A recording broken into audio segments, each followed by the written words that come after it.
Hello everyone, आइए 10 बहुत ही important question की तरफ चलते हैं, समझते हैं और साथ ही साथ उनके सेक्शंस को भी समझने की कोशिश करते हैं और यह भी प्रयास करेंगे कि प्रश्न कैसे बनेंगे और किस प्रकार से प्रश्न पूछे जा सकते हैं। देखिए, ये जो सीरीज हमने आपके समक्ष लेकर आ रहे हैं या जो प्रीवियस ईयर क्वेश्चन का एनालिसिस कर रहे हैं, टारगेट किया जा रहा है कि जो नए सिलेबस हैं, जैसे बीएनएस की बात करें, बीएनएसएस की बात करें, बीएससी की बात करें, उनके सेक्शंस को लेकर उनके साथ जो क्वेश्चन बन सकते हैं, जैसे क्वेश्चन प्रीवियसली बनाए गए हैं सीआरपीसी को लेकर, एविडेंस को लेकर, आईपीसी को लेकर, उसी पैटर्न पे आपसे क्वेश्चन यहां सॉल्व कराया जाए और साथ ही साथ उसके क्वेश्चन के बनने के और क्या क्या पैटर्न्स हो सकते हैं, क्या क्या अप्रोच कमीशन अडॉप्ट कर सकता है, उस पे भी ध्यान से डिस्कस किया जाए और कोशिश किया जाए कि जितने ज्यादा से ज्यादा क्वेश्चन हो सकते हैं इस सीरीज के अंतर्गत कवर किया जाए। तो पहला प्रश्न अगर हम देखते हैं, या पहला प्रश्न जो हमारे समक्ष लाया गया है, देखते हैं क्या है। Which one of the following is an inchoate crime. ध्यान दीजिएगा, ये आपके लिए prelims as well as mains और साथ ही साथ बीइंग अ लॉ स्टूडेंट ये भी जानना आवश्यक है कि ये इनकोहेट ऑफेंस या इनकोहेट क्राइम होता क्या है, जिसे हम बोलते हैं इनकम्प्लीट क्राइम, या आप जिसे हम कह सकते हैं कि इनकम्प्लीट क्राइम के अंतर्गत आता क्या है, किस बेस पे आता है, किसे हम मानेंगे। तो ध्यान से अगर हम देखें तो खास करके बीएनएस के अंतर्गत, भारतीय न्याय संहिता के अंतर्गत अगर हम देखें चैप्टर 4 को देखें, जिसकी शुरुआत होती है सेक्शन 45 से लेकर सेक्शन 62 तक। ध्यान दीजिएगा, सेक्शन 45 से लेकर सेक्शन 62 तक बीएनएस के अंतर्गत जो इसे क्लासिफाई करता है 3 बेसिस पे, 3 कैटेगरीज में, और तीनों कैटेगरीज को हम यहां पे देखेंगे, जिसमें पहला अगर हम देखें तो अबेटमेंट ऑफ एन ऑफेंस की बात की गई है, जिसकी शुरुआत होती है सेक्शन 45 से लेकर और ये जो आपका सेक्शन है 60 तक एक्सप्रेसली जो बात की गई है वो अबेटमेंट ऑफ एन ऑफेंस की बात करता है। तो अबेटमेंट भी क्या है, ये इनकोहेट ऑफेंस है, इनकम्प्लीट ऑफेंस है, जहां पे आप देखोगे कि एक्टिवली पार्टिसिपेशन नहीं होता है या एक्टिवली पार्टिसिपेशन पर्सन का नहीं होता है, फिर भी उसे लाइबल बना दिया जाता है। अगर आप देखें, प्रिंसिपल है क्रिमिनल लॉ का एक्टस नॉन फिसिट्रियम निसी मिन्सिट्रिया, जिसका मतलब होता है कि गिल्टी इंटेंशन या आपका जो है मीन्स या कह सकते हैं हम कि दुराशय के साथ साथ एक्ट का भी होना इन्वॉल्व है। और यहां अगर आप देखोगे, इनके नेचर्स को देखोगे तो अधिकतर आपको यह देखने को मिलेगा कि यहां पे इंटेंशन तो गिल्टी है, लेकिन जो एक्ट है वो पर्सन का एक्टिवली इन्वॉल्व दिखाई नहीं देता है। तो इसलिए हम इनको बोलते हैं इनकम्प्लीट ऑफेंसेस और इनकोहेट ऑफेंसेस, जहां पे पर्सन केवल इंटेंशन के आधार पर, या हम इसे बेसिस मान सकते हैं, ऐसे हम कह सकते हैं कि केवल गिल्टी इंटेंशन के आधार पे उसे क्या इसके अंतर्गत दायी बनाया गया है। तो अगर हम देखें तो मैंने बताया कि सेक्शन 45 से लेकर सेक्शन 60 तक बात की गई है अबेटमेंट की, दुष्प्रेरण की, और सेकंड पार्ट की अगर हम बात करें इसी के अंतर्गत तो कंस्पिरेसी की बात की गई है, क्रिमिनल कंस्पिरेसी की बात कही गई है,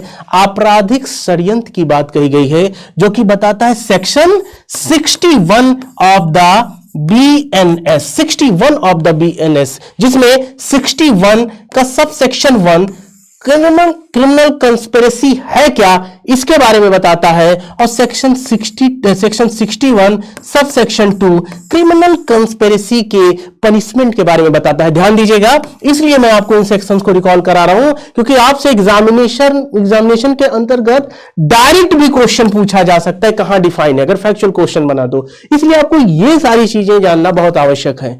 और साथ ही साथ जो तीसरा है, जिसको हम बोलते हैं अटेम्प्ट या क्रिमिनल अटेम्प्ट, अगर आप देखें तो जो स्टेजेस ऑफ क्राइम होते हैं उनके अंतर्गत हम देखते हैं कि इंटेंशन, फिर इसके बाद हम देखते हैं प्रेपरेशन, फिर हम देखते हैं अटेम्प्ट, फिर हम देखते हैं अकम्प्लिशमेंट। तो ये स्टेजेस भी अगर आप जब पढ़ रहे हैं या देख रहे हैं तो उनके अंतर्गत भी हम ये चीजों को क्लासिफाई करते हुए क्रिमिनल अटेम्प्ट, या हम अटेम्प्ट की बात करते हैं कि अगर कोई प्रयत्न किया गया है या प्रयत्न कंप्लीट नहीं हुआ है। ध्यान दीजिएगा कि अगर आपने लॉ के अंतर्गत जो स्टेजेस पढ़े होंगे उसमें आपने प्रिपरेशन, तैयारी और अटेम्प्ट और जो है प्रयास के बीच में काफी सारे जो प्रिंसिपल्स हैं उनको देखते हुए, उनके बीच में अंतर देखते हुए आप इसे पढ़े होंगे। प्रिपरेशन जर्नली पनिशेबल नहीं होता। याद रखिएगा कि प्रिपरेशन के अंतर्गत, तैयारी के अंतर्गत कुछ ही ऐसे स्टेजेस हैं जिसके अंतर्गत हम उसे पनिशेबल मानते हैं। जैसे प्रिपरेशन टू डकैती की बात करें, जैसे अगर किसी स्टेट के अगेंस्ट ऑफेंस किया जा रहा है उसकी तैयारी की बात करें, वही केवल पनिशेबल है। सामान्यतः प्रिपरेशन पनिशेबल नहीं होता है, लेकिन अटेम्प्ट जो है वो पनिशेबल है। याद रखिएगा, जहां प्रिपरेशन खत्म होता है वहीं से अटेम्प्ट शुरू हो जाता है। तो ऐसे कई प्रिंसिपल हैं जिन पे भी क्वेश्चन आपसे पूछे जा सकते हैं, बनाए जा सकते हैं। साथ ही साथ हम अगर सेक्शन 61 की बात करें इसके अंतर्गत कि 61 में क्या है, तो 61 के अंतर्गत हम देखते हैं क्रिमिनल कंस्पिरेसी दिया गया है। क्रिमिनल कंस्पिरेसी का भी जो हम देखें क्लासिफिकेशन 61 सबसेक्शन 2 के अंतर्गत पनिशमेंट। अब हम अगर इस क्वेश्चन को इस पैटर्न के बेसिस पे समझते हुए, या इसके कितने और तरीके बन सकते हैं पूछने के एग्जामिनर के द्वारा, उसको एनालिसिस करते हुए अगर इस प्रश्न की तरफ चले तो हमें डायरेक्ट पता है कि क्या है, वो क्रिमिनल अटेम्प्ट है। बाकी इसके अंतर्गत जो है वो एज इट इज नहीं कंसीडर्ड किया जाएगा एज एन इनकोहेट ऑफेंस। तो ये आप याद रखिए। साथ ही साथ जो और भी इससे क्वेश्चन बन सकते हैं या बनाए जाने की संभावनाएं हैं, उनको भी आप कनेक्ट करते चलिए, उनको भी आप उसी के साथ साथ पढ़ते चलिए, आपकी तैयारी बहुत ही अच्छी होगी। साथ ही साथ और भी हम रिकॉल कर लें, जैसे अगर हम बात करें पब्लिक न्यूसेंस की, तो ये बीएनएस के अंतर्गत कहां दिया गया है, सेक्शन 270 के अंतर्गत दिया गया। यहीं पे रिकॉल करते हुए, यहीं पे चीजों को एनालाइज करते हुए और यहीं पे हर एक पैटर्न को देखते हुए, और जैसे कि हमने अभी बात किया कि क्रिमिनल अटेम्प्ट की, अगर हम बात करें अटेम्प्ट की बात करें तो सेक्शन 62 के अंतर्गत दिया गया है। इसको भी हम देख सकते हैं एक्सप्रेसली जो बताया गया है। और भी कई कई आप ऑफेंस में आप देखोगे कि वहां अटेम्प्ट की पनिशमेंट एक्सप्रेस की गई हुई है। तो ये जो है इस बेसिस पे अगर आप देखें या समझने की कोशिश करें तो ये इंपॉर्टेंट हो जाता है। और अगर हम बात करें अनलॉफुल असेंबली की, तो 189 सेक्शन 1 के अंतर्गत दिया गया है। क्या होता है, 5 या 5 से अधिक व्यक्ति। याद रखिएगा 5 और मोर देन 5 पर्सन। और साथ ही साथ अगर हम बात करें राइट की, तो ये 191 का सबसेक्शन 1। तो ये भी आप साथ में पढ़ते चले। ये अगर आप अप्रोच अपना रहे हैं तभी आप एक कंप्लीट तैयारी कर रहे हैं प्रीलिम्स के लिए। देखिए, ध्यान रखिए कि जो मेरे बताने का यहां पे उद्देश्य या ऑब्जेक्ट है वो यही है कि ना केवल आपके प्रीवियस ईयर क्वेश्चन जो है उनका पैटर्न समझ में आए, साथ ही साथ आपको इनसे रिलेटेड जो डाटा हैं, जितने भी डाटा बन सकते हैं, जितने भी डाटा को आप एनालिसिस कर सकते हो, वो भी समझें, उनके सेक्शंस को समझें, वो कहां दिए गए हैं। देखिए, प्रश्न ऐसा भी बनेगा मैच करने के लिए। तो अगर आप इन सब डाटा से अवेयर हो और प्रश्न आपसे ऐसे पूछ रहा है तो गलती होने की कोई भी संभावनाएं नहीं रह जाती हैं। आइए सेकंड क्वेश्चन की तरफ चलें और सेकंड क्वेश्चन को देखें, साथ ही साथ ऑब्जर्व करें। अगर सेकंड क्वेश्चन को हम देखें तो सेकंड क्वेश्चन के अंतर्गत जो प्रश्न दिया गया है, deception is an essential element of following. देखिए, अब एलिमेंट्स की बात पूछ रहा है। अगर आप ऑफेंसेस के एलिमेंट्स को अच्छे तरीके से समझ रहे हैं या ऑफेंसेस के एलिमेंट्स को अच्छे तरीके से जान रहे हैं, और साथ ही साथ सबसे पहले जो जरूरी है कि अगर इन ऑफेंसेस के पर्टिकुलर सेक्शन से आप अवेयर हो, तभी ऐसे प्रश्न को आप कर पाओगे। तो अगर हम देखें या हम बात करें बीएनएस के अंतर्गत देखें तो सेक्शन 316 का सबसेक्शन 1 के अंतर्गत हमें क्रिमिनल ब्रीच ऑफ ट्रस्ट देखने को मिलता है, या हमें क्रिमिनल ब्रीच ऑफ ट्रस्ट देखने को मिलता है सेक्शन 316 के सबसेक्शन 1 के अंतर्गत। होता क्या है अब जरूरी, क्योंकि हमें एलिमेंट्स पूछ रहा है, होता क्या है। यहां पे अगर हम देखें तो प्रॉपर्टी इंटरेस्ट की जाती है, किसी भी पर्सन के द्वारा प्रॉपर्टी को क्या किया जाता है, दूसरे व्यक्ति को इंटरेस्ट किया जाता है, उसे दिया जाता है। प्रॉपर्टी को इंटरेस्ट कर रहा है ए बी के पास कि ये प्रॉपर्टी इतने समय तक, इतने टाइम पीरियड तक आप अपने पास रखिए, फिर वो हमें आप वापस दे देंगे। और क्या जा रहा है यहां पे, जो प्रॉपर्टी इंटरेस्ट की जा रही, जो प्रॉपर्टी दी जा रही है, उस प्रॉपर्टी का ये जो पर्सन बी है वो उपभोग कर ले रहा है अपनी संपत्ति समझ के। तो ऐसी दशा में अगर हम देखें तो क्या होता है, वो क्रिमिनल ब्रीच ऑफ ट्रस्ट होता है। वो आपको दिया गया प्रॉपर्टी है, ध्यान दीजिएगा शब्द होता है criminal miss appropriation of property की। अगर हम बात करें तो वहां प्रॉपर्टी इंटरेस्ट नहीं की जा रही, दी नहीं जा रही है, वहां प्रॉपर्टी पाई जा रही है, प्राप्त की जा रही है। पड़ी हुई कोई संपत्ति मिल गई, हमारी नहीं है, हमने उसका उपभोग कर लिया, हमने रीजनेबल केयर नहीं किया तो उस आधार पे। और अगर हम बात करें फोर्जरी की तो डॉक्यूमेंट के स्टेजेस पे या डॉक्यूमेंट से रिलेटेड हम यहाँ पे चीजों को देखने को हमें मिलता है। और खास करके अगर हम देखें तो सेक्शन 336(1) के अंतर्गत हमें इस चीज को एक्सप्रेसली प्रोवाइड है। इसके एलिमेंट्स अगर हम देखें तो डॉक्यूमेंट रिलेटेड हैं। अगर हम बात करें चीटिंग की, ध्यान दीजिएगा, अगर हम बात करें चीटिंग की जो कि प्रोवाइडेड है सेक्शन 318(1) के अंतर्गत, यहां पे अगर हम देखें तो डिसीजफुल या डिसेप्शन की बात की गई है। तो अगर हम देखें कि एलिमेंट्स किसके अंतर, क्वेश्चन जो पूछ रहा है कि deception is an essential element of the following, किसके लिए जरूरी है, तो वो चीटिंग के लिए आवश्यक है। ध्यान दीजिएगा, अगर मेंस में कोई क्वेश्चन फ्रेम होता है या मेंस में कोई क्वेश्चन आपसे पूछा जाता है तो ये जो ऑफेंस है, ध्यान दीजिएगा, ये पर्सन के माइंड, रेपुटेशन, प्रॉपर्टी, और अगर हम देखें या ध्यान से हम इसे समझने की कोशिश करें तो बॉडी पे भी हार्म पहुंचाता है। तो याद रखिएगा कि माइंड, प्रॉपर्टी, ध्यान दीजिएगा कि माइंड, प्रॉपर्टी, रेपुटेशन, इन सब को कौन सा ऐसा ऑफेंस है जो डायरेक्टली इफेक्ट करता है, तो ध्यान दीजिएगा वो है चीटिंग। ऐसे आपको पढ़ना है, इस प्रकार से आपको पढ़ना है, ऐसे आपको कोट करते हुए पढ़ना है। ये नहीं कि प्रीवियस ईयर में जो और क्या संभावना हो सकता है अगला बने आपको सेक्शन मैच करने के लिए दे दे, और कोई सेक्शन ऐसा है जो यहाँ पे गलत दे दे और ऊपर से आपसे पूछ ले कि विच one of the following section is not correctly match. तो आप अगर अवेयर हो इन सारी चीजों से, रिवाइज कर रहे हो, कंटिन्यू आप जुड़े हुए हो, इसेंशियल एलिमेंट्स को देख रहे हो, कभी गलत नहीं होगा। आइए थर्ड क्वेश्चन की तरफ चले। थर्ड क्वेश्चन को अगर हम देखते हैं, what type of officer is a reserve inspector in the reserve line according to the UP police regulation. UP police regulation से क्वेश्चन है, तो ध्यान दीजिएगा, ऑफिसर इंचार्ज जो होगा, जो ऑफिसर इंचार्ज होगा रिजर्व लाइन का, उसे क्या है, वही जो है इंस्पेक्टर के बेसिस पे, या हम कह सकते हैं कि वही जो है सक्षम अधिकारी या सक्षम पर्सन या सक्षम ऑफिसर जो होगा उसके अंतर्गत, तो कौन होगा, ऑफिसर इंचार्ज।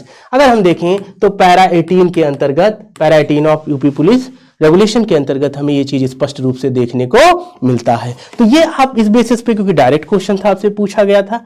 साथ ही साथ आइए अगला प्रश्न देखते हैं, विच chapter of the UP regulation deal with the mountain police. तो याद रखिएगा डायरेक्ट चैप्टर से क्वेश्चन है, चैप्टर 8। ये क्वेश्चन कई बार आया है, पूछा जाता है। ध्यान दीजिएगा कि जब भी आप उत्तर प्रदेश पुलिस रेगुलेशन से रिलेटेड प्रोविजन या पैरास को पढ़ रहे हैं, वहां पैरा दिया गया है, तो उन पैरा को पढ़ते हुए बहुत इंपॉर्टेंट जो पार्ट है आपको समझने के लिए, वो ये है कि उनके चैप्टर्स को बहुत अच्छे से रिकॉल करते जाइएगा, उनके पर्टिकुलर चैप्टर्स को पढ़ते जाइएगा, क्योंकि चैप्टर से डायरेक्ट क्वेश्चन आपसे पूछ लेगा, मैच कराने के लिए पूछ लेगा, दे देगा चैप्टर 1, चैप्टर 2, चैप्टर 3, और पर्टिकुलर देते हुए हम मैच कराने के लिए पूछेगा आपसे। तो उन चैप्टर को कहीं ना कहीं नोट डाउन करते जाइए। देखिए ये सब पैटर्न है जो आपको ऑब्जर्व करना है कि प्रीवियस ईयर बेस पे कैसे क्वेश्चन आए या कैसे क्वेश्चन पूछे जा सकते हैं।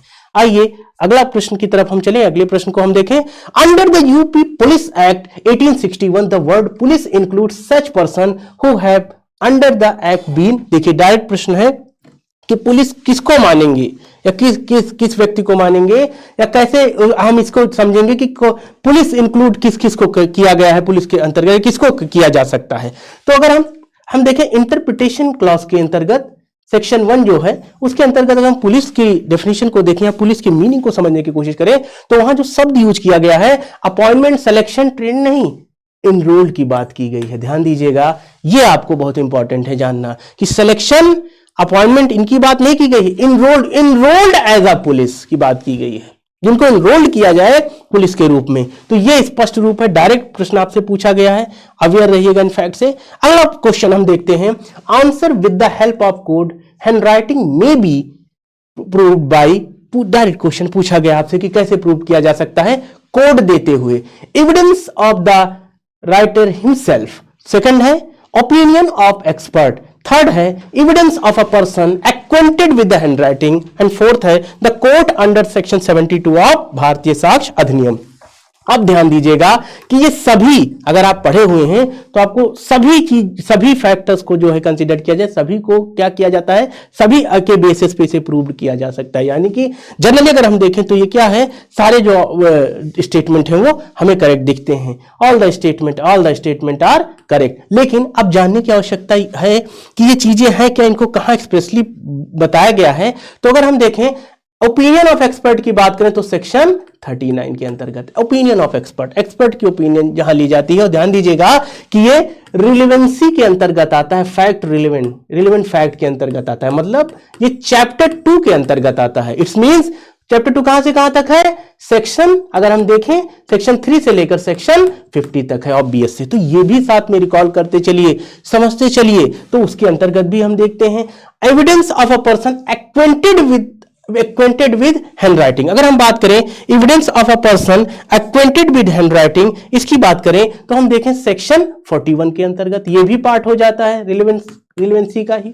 और साथ ही साथ अगर हम बात करें the court under section 72 of BSc, और 72 के अगर फैक्ट से हम अवेयर हैं कि 72 बात करता है comparison of signature and writing का, कंपैरिजन की बात करता है। तो हमें ये चीजें जो है एकदम क्लियरली या स्पष्ट रूप से सारी चीजें, अगर हम फैक्ट से अवेयर हैं, अगर हम बेयर एक्ट के प्रोविजन से अवेयर हैं, तो ऐसे भी प्रश्न गलत होने की संभावना नहीं है। या ध्यान दीजिएगा कि इनके सेक्शंस को भी नोट डाउन करते जाइएगा या इनको समझते जाइएगा, क्योंकि हो सकता है कि मैच कराने के लिए प्रश्न पूछ लिया जाए या इन्हीं में से कोई पर्टिकुलर सेक्शन उठा के आपसे प्रश्न पूछ लिया जाए, तो आप इजिली उसको सॉल्व कर ले जाए।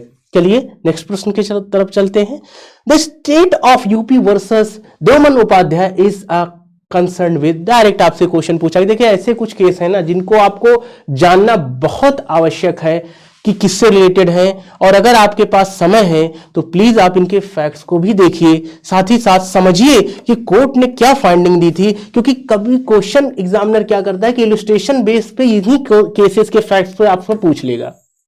और अगर आप अवेयर हैं कि पर्टिकुलर केस के अंतर्गत क्या क्या रीजनिंग ली गई थी, कोर्ट की क्या फाइंडिंग थी, कोर्ट ने क्या लॉजिक दिया था, तो आप इजीली उन इलस्ट्रेटिव बेस्ड क्वेश्चंस को भी सॉल्व कर लेंगे, कोई प्रॉब्लम नहीं होगी। जैसे इनायत उल्लाह की अगर हम बात करें वर्सेस स्टेट ऑफ महाराष्ट्र, तो वो भी इन्हीं सब केसेस से रिलेटेड थी। अगर हम देखें कि प्रॉपरली ये इजी क्वेश्चन है, हर कोई सॉल्व कर ले जाएगा जो इन केसेस से अवेयर है, इसमें कोई प्रॉब्लम नहीं होगी। लेकिन अगर इनके फैक्ट्स की बात कर ली जाए, इनकी जैसे ये बात कर लिया जाए कि क्या बेस बना था चैलेंज के लिए, कॉन्स्टिट्यूशनैलिटी किस आर्टिकल के चैलेंज की गई थी, आर्टिकल 20 क्लॉज 3 किससे रिलेटेड है, कन्फेशन से रिलेटेड है।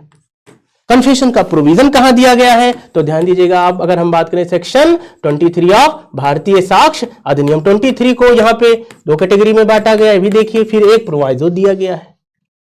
अगर हम 23(1) की बात करें बीएससी के अंतर्गत, तो क्या एक्सप्रेस कर रहा है कि nothing is considered to be, और कोई भी चीज सुसंगत नहीं माना जाएगा अगर वो कन्फेस किया जा रहा है in front of police officer.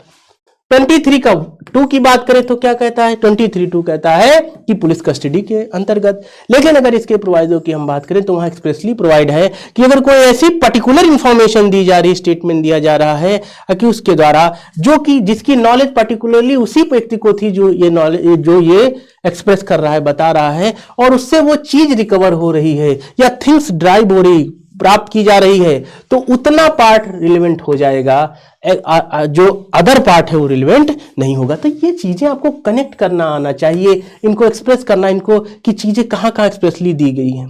साथ ही साथ केस जो भी इससे रिलेटेड है वो भी आपके लिए इंपॉर्टेंट है। जैसे अगर हम बात करें कि 23 से, अगर हम आर्टिकल 23 की बात करें, कन्फेशन से इसे रिलेट करें, या और भी काथीकालू का केस अगर हम देखें वो भी आपके लिए इंपॉर्टेंट हो जाता है। इस जब ऐसे केसेस हम पढ़ते हैं तो कनेक्ट करते जाइए, एक एक चीज को समझते जाइए, और साथ ही साथ उनसे और भी प्रश्न कैसे बन सकते हैं इनको भी देखते जाइए। आइए अगला प्रश्न देखते हैं।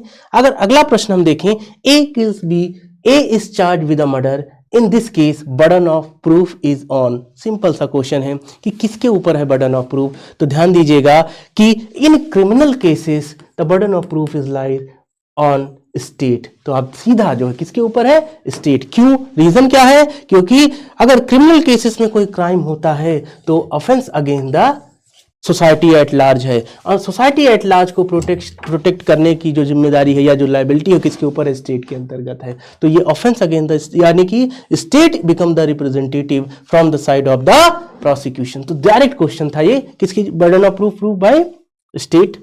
नेक्स्ट क्वेश्चन अगर हम देखें, विच one of the following section of the BNSS deal with the prosecution of offence against marriage. Offence against marriage की बात की गई है कि कौन सा सेक्शन है जो प्रोसिक्यूशन की बात करता है ऑफेंसेस अगेंस्ट द मैरिज से रिलेटेड अगर कोई मैटर है तो ये भी अगर हम देखें तो सेक्शन बेस्ड क्वेश्चन है, कोई प्रॉब्लम नहीं है। सेक्शन 219 के अंतर्गत ये एक्सप्रेस किया गया है। अगला प्रश्न देखें, अगला प्रश्न अगर हम देखें, for the defence of mistake of fact under the BNS, simple सा क्वेश्चन है कि बीएनएस के अंतर्गत डिफेंस ऑफ फैक्ट क्या किस बेसिस पे या क्या बेस बनाया जाता है। एक्चुअल मिस्टेक इज सफिशिएंट, दूसरा ऑप्शन दिया है the act must be reasonable, तीसरा दिया है कि the act must be reasonable as well as committed in good faith. याद ध्यान दीजिएगा कि अगर हम बात करें या हम समझने की कोशिश करें, एक एक फैक्ट्स को जानने की कोशिश करें, खास करके अगर हम देखें चैप्टर 3 के अंतर्गत जो बात करता है जर्नल एक्सेप्शंस की, तो अगर हम उसके अंतर्गत बात करें या उसको समझने की कोशिश करें तो उसी में अगर हम देखें इसको एक्सप्रेसली प्रोवाइड किया गया है और इसके जो पर्टिकुलर बेसिस बनते हैं वो हम देखते हैं सेक्शन 14 और सेक्शन 14 एंड सेक्शन 17 के अंतर्गत। सेक्शन 14 और सेक्शन 17 के अंतर्गत हमें यह प्रावधान देखने को मिलता है और वहां पे जहां पे एक 14 के अंतर्गत पर्सन बाउंड बाय लॉ है, या देखिएगा जो शब्द यूज किया गया है बाउंड बाय लॉ और by mistake of fact in a good faith की बात की गई है, बाय मिस्टेक ऑफ फैक्ट की बात की गई है। और वहीं अगर 17 की बात करें तो वहां जस्टिफाई बाय लॉ और by mistake of fact believing himself to be justified by law. इसको अगर हम देखें एक्सरसाइजेज इन गुड फेथ की बात की गई है, गुड फेथ के साथ ही उसका एक्सरसाइज किया गया हो। एक प्रश्न और आपसे पूछा जाएगा कि गुड फेथ है कहां कहां दिया गया है, तो 211 के अंतर्गत हम देखें तो वहां गुड फेथ की बात की गई है और गुड फेथ की जो डेफिनेशन दी गई है, गुड फेथ में कोई कार्य किया जाना या गुड फेथ है क्या, वो नेगेटिव इन सेंस दी गई है, पॉजिटिव इन सेंस नहीं दी गई है। Nothing is said to be done in a good faith if it is not done with due care and caution, means negative definition दी गई। प्रश्न यहां से भी पूछा जा सकता है, देखिए कितने एंगल है प्रश्न बनने के। सेक्शन से पूछा जाएगा, इसके एलिमेंट से पूछा जाएगा, इसके एसेंशियल से पूछा जाएगा। तो ये अगर देखें हम तो इसमें जो करेक्ट है वो है the act must be reasonable as well as committed in a good faith, ये करेक्ट आंसर हो जाएगा। और ध्यान दीजिएगा जो यहां पे प्रिंसिपल होता है कि जो भी एक्ट होता है उसका जो मिस्टेक ऑफ फैक्ट होता है वो तो जस्टिफिएबल है, लेकिन मिस्टेक ऑफ लॉ जो है वो जस्टिफिएबल नहीं है। मिस्टेक ऑफ फैक्ट पे एक्सक्यूज है लेकिन मिस्टेक ऑफ लॉ पे एक्सक्यूज नहीं है। तो इसीलिए आप देखेंगे एग्जीक्यूटिव जूरा नॉन एग्जीक्यूटा की बात की गई है, ये प्रिंसिपल भी याद रखिएगा, आपसे पूछा भी जा सकता है। तो इस पे देखें कितने प्रकार के प्रश्न आपसे पूछे जा सकते हैं, पर्टिकुलर सेक्शन से, पर्टिकुलर एलिमेंट से, पर्टिकुलर रिलेटेड जो इसके पीछे एलिमेंट्स के साथ साथ जो उसमें एलिमेंट्स के अंतर्गत कोई ऐसा शब्द यूज किया गया है जो एक पर्टिकुलर बेस पे डिफाइन है तो उससे भी प्रश्न पूछा जा सकता है, या उसकी डेफिनेशन आपसे पूछी जा सकती है। तो कई बेस हैं, कई आयाम हैं, अगर प्रश्न बनना होगा तो कई तरीके से भी बनाए जा सकते हैं। आपको बस अवेयर रहना है, आपको बस उन फैक्ट से अवेयर रहना है, उन सेक्शन से अवेयर रहना है, उनके इसेंशियल एलिमेंट से अवेयर रहना है जहां से क्वेश्चन बनने की संभावनाएं ज्यादा हैं। यहाँ पे PYQ क्वेश्चन डिस्कस करने का मकसद यही नहीं है कि जो प्रीवियस ईयर क्वेश्चन है वो कैसे हैं, किस तरह बन सकते हैं, क्या है। साथ ही साथ ये भी है कि आपको एक एनालिसिस हो, आपको एक आपके अंदर एक अप्रोच डेवलप हो जिससे आप इस चीज को करेक्टली फाइंड कर सकें कि जो क्वेश्चन बनने का तरीका है या जो पैटर्न अपनाया जा रहा है उसी के साथ साथ कैसा प्रश्न आपसे पूछा जाने की चांसेस ज्यादा हैं। Illustration base, element base, section base, case base, ये सब आपके लिए इंपॉर्टेंट है।